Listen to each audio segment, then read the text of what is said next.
Představte si, že jdete každý den do práce a už v neděli večer máte sevřený žaludek. Ne proto, že by vás nebavila práce, ale protože víte, že tam je někdo, kvůli komu se necítíte dobře. Kolega se vám směje, šéf vám dává nesplnitelné úkoly, možná vás ignorují, vynechávají z komunikace, nebo vám dávají úkoly, které prostě nejdou splnit. A vy si začínáte říkat, jestli není chyba ve vás. Možná přeháním, možná je chyba ve mně, možná bych měla víc vydržet. Jenže problém nemusí být ve vás. Tohle má velmi často jedno jméno. Šikana na pracovišti. Šikana není jen špatná nálada v kanceláři nebo jeden konflikt. Šikana je opakované chování, které vás postupně ničí. Je to chování, které vás ponižuje, izoluje, zastrašuje nebo vám záměrně stěžuje práci. Pomalu, nenápadně. Není to jednorázová situace, ale dlouhodobý vzorec, který se opakuje. A najednou zjistíte, že se bojíte mluvit, bojíte se udělat chybu, bojíte se ozvat. Možná vás někdo neustále kritizuje, možná o vás šíří pomluvy, možná vás vyřadili z kolektivu, nebo vás někdo ponižuje před ostatními. A nejhorší na tom je, že se to děje opakovaně a vy v tom zůstáváte sami. Šikana často nevzniká proto, že jste slabí, ale naopak, protože někomu vadíte, nebo ho ohrožujete, nebo si na vás někdo vybral. Představte si třeba, že máte připravenou prezentaci, na které pracujete celý týden. Těsně před ní vám šéf řekne, že je to špatně a máte to celé předělat. Bez vysvětlení, bez času. A pak vás před kolegy ještě schodí.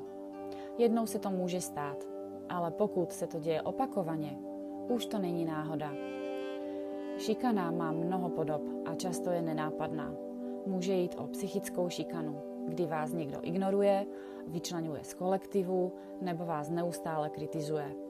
Najednou vás nikdo nezve na schůzky, nedostáváte důležité informace a kolegové se s vámi přestávají bavit. Další formou je verbální šikana.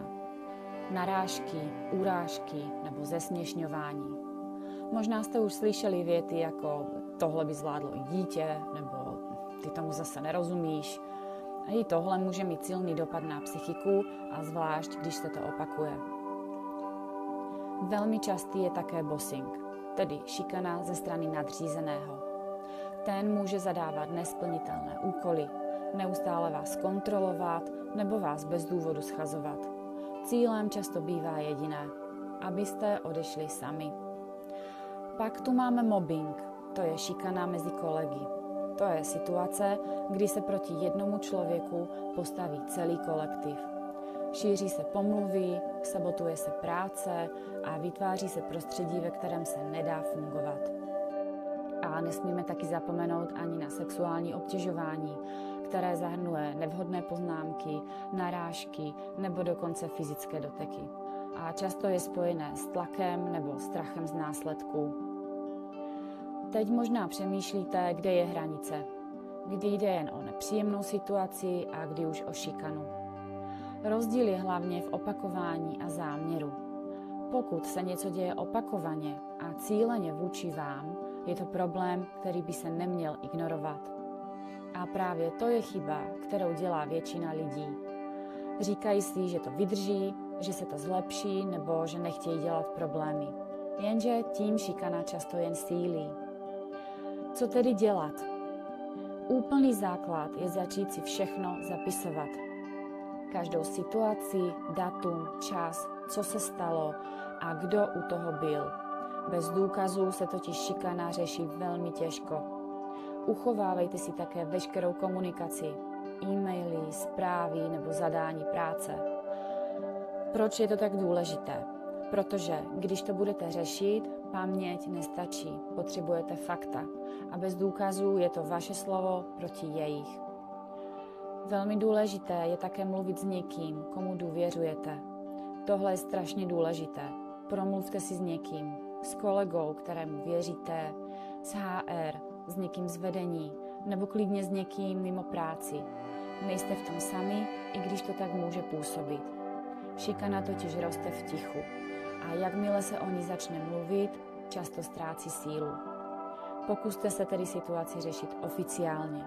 Pokud má firma HR oddělení nebo ombudsmana, obraťte se na ně, ideálně písemně, a opřete se o své záznamy.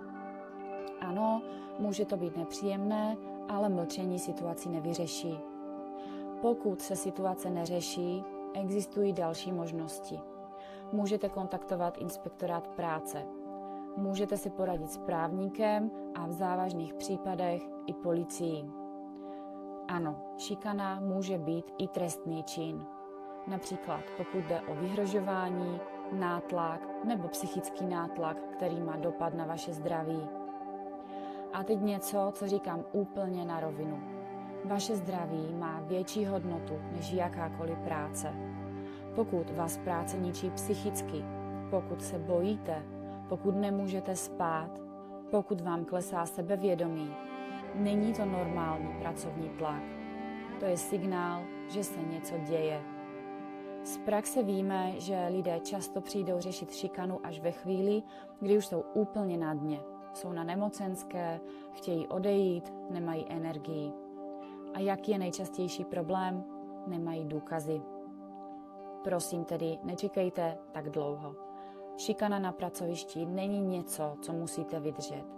Není to daň za práci. Máte právo na respekt,